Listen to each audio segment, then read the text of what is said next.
Two brothers married the same mysterious woman. One became the youngest billionaire in the country with businesses in Dubai and London. The other brother ended up roaming the streets of Lagos, shouting names that nobody recognized. Try to see the threads, the cloth will burn your skin. Today, we bring you the story of Kenny and Zubi.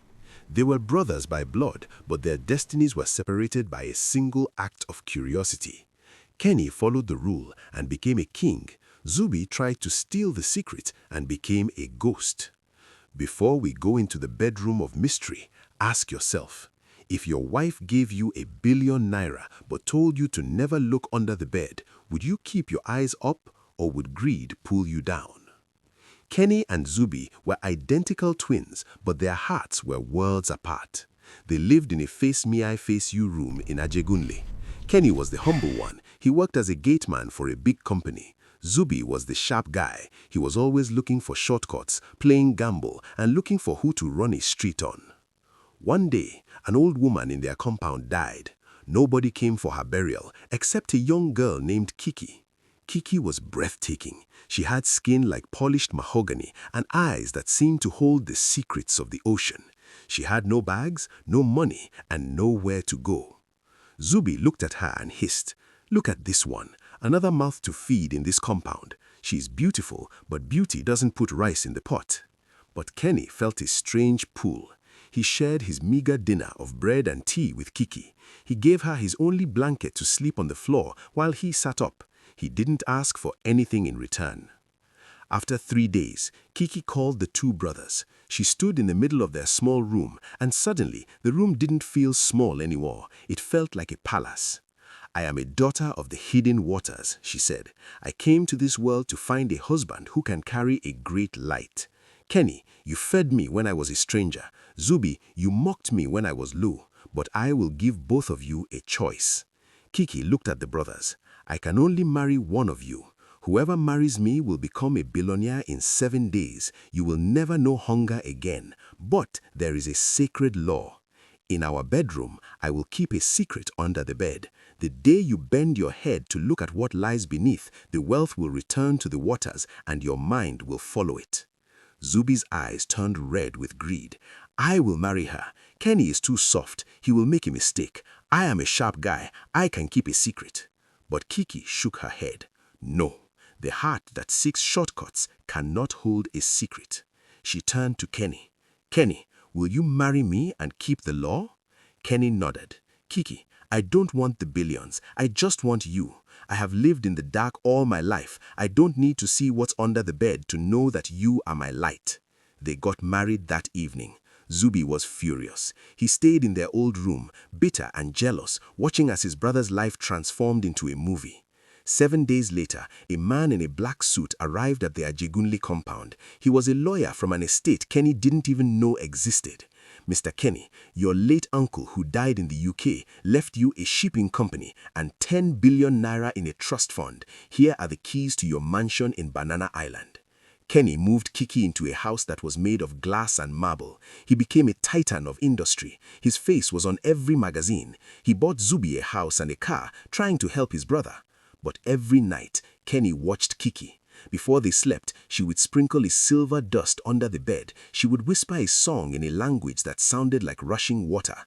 Kenny remembered the rule. He never looked. Even when his golden ring fell and rolled toward the bed, Kenny would shut his eyes, reach out blindly, or just buy a new ring. He was disciplined. He was grateful. He was rich. Zubi was living in the house Kenny bought for him, but he wasn't happy. He was eating the crumbs of his brother's success.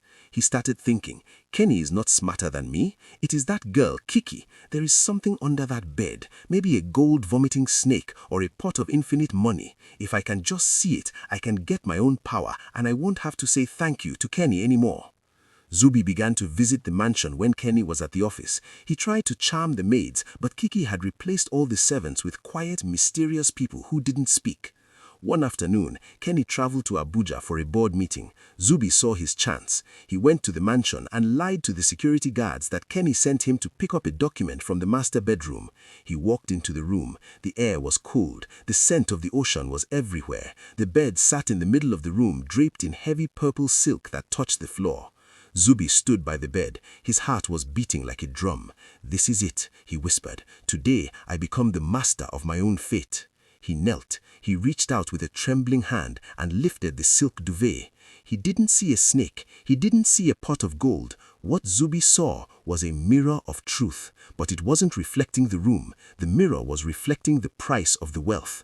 Under the bed, Zubi saw thousands of tiny spiritual shackles. These shackles were attached to Kenny's soul, but Kenny was holding them with love and sacrifice. But because Zubi was not the husband, because he was an intruder with a greedy heart, the mirror reacted. Instead of reflecting light, the mirror reflected Zubi's own greed back at him. It showed him a vision of himself rotting, his skin turning to scales, his eyes falling out. Zubi tried to scream, but the silver dust Kiki used every night rose up like a cloud of needles. It entered his eyes. It entered his ears. "You wanted to see the secret," a voice boomed. It was Kiki's voice, but it sounded like 1,000 waves crashing. "Now you shall see nothing else but the secret forever." Kenny returned from Abuja to find his brother rolling on the floor of the master bedroom, clawing at his eyes. Zubi was laughing and crying at the same time. "The scales! The gold is made of scales!" Zubi screamed. Kiki was standing by the window. She didn't look angry. She looked disappointed. "Kenny, your brother has touched the shadow. Because he is your blood, the wealth will stay, but the peace is gone. He has seen what no mortal man should see without the garment of love." In that instant, Zubi ran out of the house. He didn't use his car. He didn't take his phone. He ran straight back to Ajegunle, but he didn't stop at his house. He went to the gutter where he had first mocked Kiki. Kenny's wealth remained, but he spent the rest of his life using that money to pay for doctors and spiritualists to help his brother. But no one could help Zubi. Every time Zubi closed his eyes, he saw the mirror under the bed. He was trapped in a nightmare that never ended. If you walk past the bridge at CMS today, you might see a man who looks exactly like the famous billionaire Kenny. But this man is wearing rags. He is always looking under the parked cars, looking under the market stalls, whispering, "Is it there? Is the mirror there?" People think he is just another madman. They don't know he is the man who tried to steal a goddess's secret. Kenny is still rich. He still stays with Kiki. But every night, he looks at her with tears in his eyes, knowing that his brother's madness is the price of his own curiosity.